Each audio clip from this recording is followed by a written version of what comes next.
what Flair bartending moves you can do if you work on a bar that doesn't allow free pouring. Hello there, ladies and gents, boys and girls, welcome back. My name's Tom Dyer and today I'm going to show you 6 Flair bartending moves that you can learn really easily that you can use on bars that don't allow free pouring.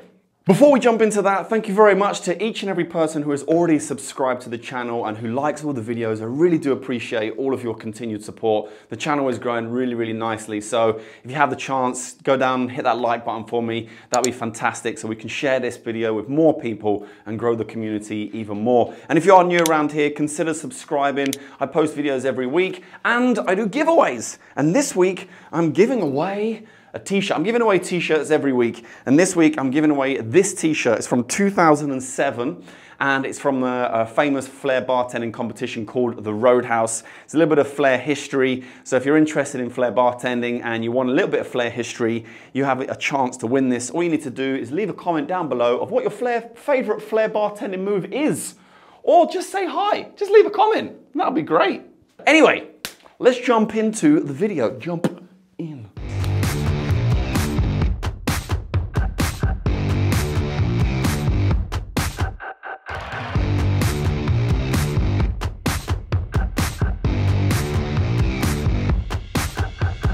So that's the first move. It's a simple twist on, twist off movement, which with one twist, you should be able to open the bottle. And if you get it correct, you can start with the label forward. You hold onto the base of the bottle. You just twist the base like this around. And then when you get to a point, you can even use your fingers at the top if there's a little bit more to go. Now from this point, you can pour in this position if you feel comfortable and confident enough to do so.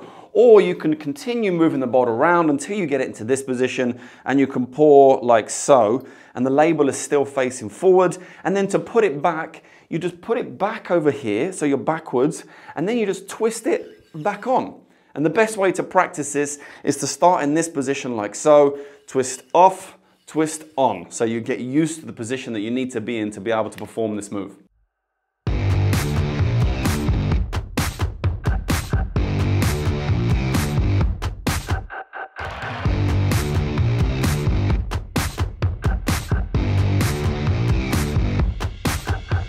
So as you can see, move number 2 is actually 3 moves in one. And a lot of people on their bar that don't allow free pouring are gonna have corked bottles.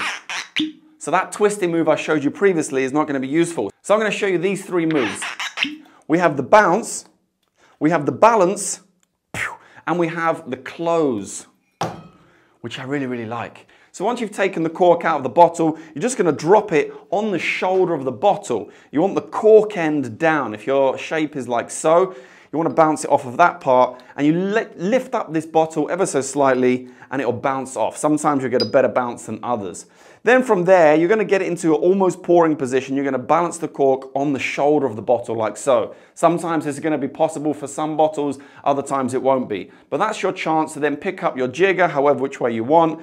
You drop the top into your hand holding the jigger. You can make your pour, put the jigger down. Then to close, you're going to close it so that it's sealed. So that is sealed like that, okay? No liquid is coming out. Then you just turn the bottle upside down, close it like so, and then you can put the bottle back in your speed roll. Easy peasy, lemon squeezy.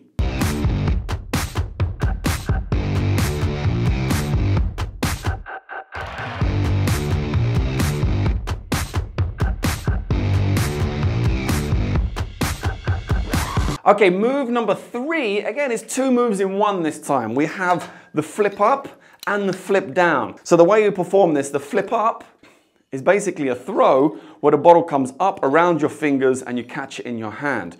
But you grab it from your speed rail or from your worktop, and you flip it around and you catch it in this position. Then you can open up your bottle, you can create your pour however way you want. And then you're going to flip down, and you're already holding the bottle in this position, and you're going to use your thumb, once you put the lid on, to push the base of the bottle, and you're going to grab it when it comes all the way around. So altogether, you should be able to do it in one fluid motion so that it doesn't slow down your service, it looks really cool, and it's really quick.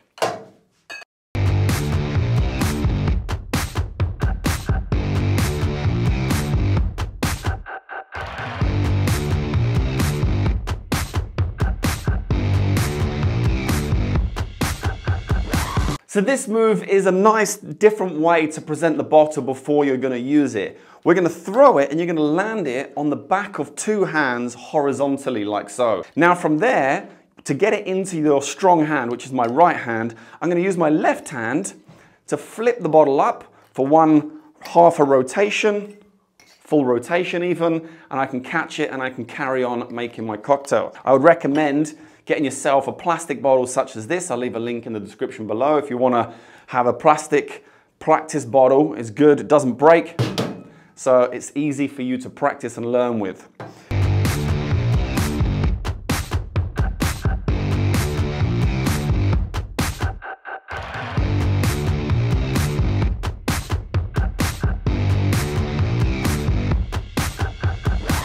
So the idea here is you want to get the cork almost open. So you don't want it loose on the top. It still needs to be fairly tight, but then you want to hold it at an angle, almost a 45-degree angle. If you hold it like this angle, it may just flip down, okay?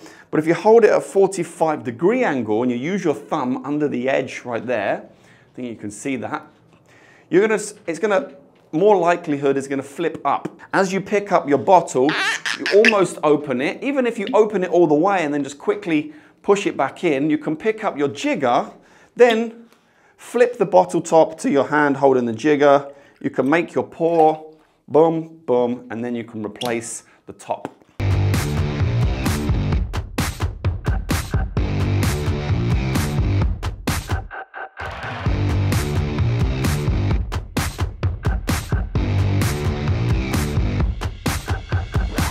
So the sixth move is a simple jigger toss.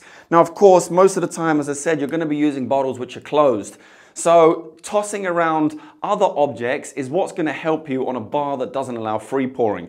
So the idea is you want to throw the jigger under your arm and catch in your hand, however you want to catch it. I try and catch it in between my index and my middle finger in like a scissor catch. Because if I catch it the wrong way up, I can always flip it into the right position. If I catch it in this position, I can pour right there.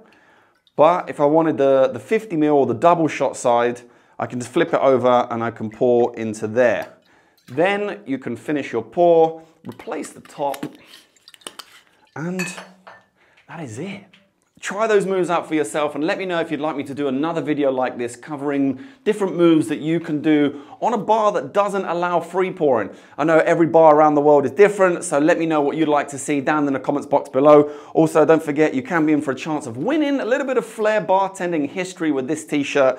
So feel free to leave me a comment, say hello, and get involved in the community down in the comments box. There's more information in the description as well, some more links to other videos and information if you want to check that one out. But thank you once again to each and every person for watching. I really do appreciate it. Don't forget to like, subscribe, and all that lovely stuff. And until next time,